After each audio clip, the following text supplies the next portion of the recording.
नमस्कार मित्रांनो, आपलं स्वागत आहे VRM स्टुडिओ. आज आपण एक नवीन डिश आणली आपल्यासाठी स्पेशल. एकदा बघा या डब्यामध्ये काय आहे. स्पेशल डिश आहे, काहीतरी खूप स्पेशल दिसत आहे मध्ये. जादू बघा आता, काहीतरी वेगळं दिसत आहे, काहीतरी थंडगार वस्तू वाटत आहे मला.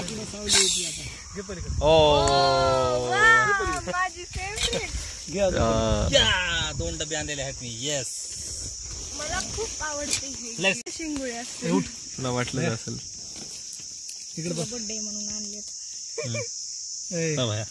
आता शूटिंग नको. टरबूज, पण आता टरबूज निघालेला आहे पांढरं. पण ठीक आहे, रानामध्ये काय पण गोष्ट चांगली. ठीक आहे, आपण लेट्स एन्जॉय द टरबूज. हाय, आम्ही झाडावर बसलो. कसं वाटतंय मग? आपण फुल नॅचरल एसी, एअर कंडिशनिंगची गरजच नाही काही. अशी नॅचरल अशी गार हवा लागते, काय बघायचंच काम नाही.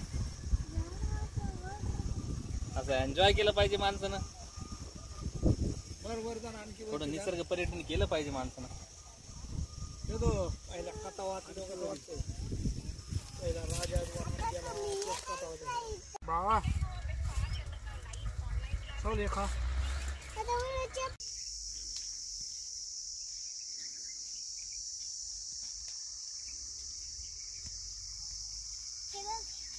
मंदिरावर टाकायचा दगड, मंदिरावर टाकायचा. हे बघ, टाकायचा आणि मंदिरावर टाकायचं असतं. हे बघ,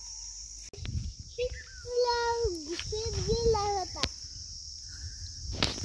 पप्पा समजलं.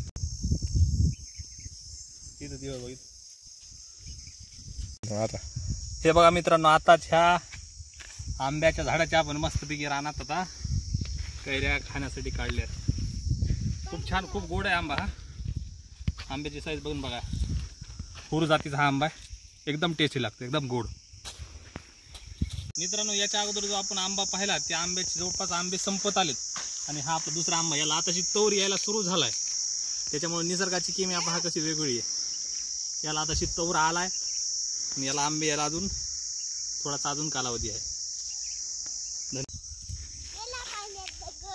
हे बघा मित्रांनो, आपल्या पूर्वजांनी खूप म्हणजे निसर्ग देवतेंना वेगवेगळ्या स्वरूपात पूजायचं एक पद्धत होती. त्याप्रमाणे हा आपल्या शेतातील म्हसोबा, हा पूर्वापूर चालत आलेला आहे. एक आपल्या शेताचं रक्षण करता म्हणून आम्ही याचं नेहमी दसरा आणि पोळा असेल तेव्हा आम्ही येऊन पूजा वगैरे करतो. जय म्हसोबा. काय काय खायलाच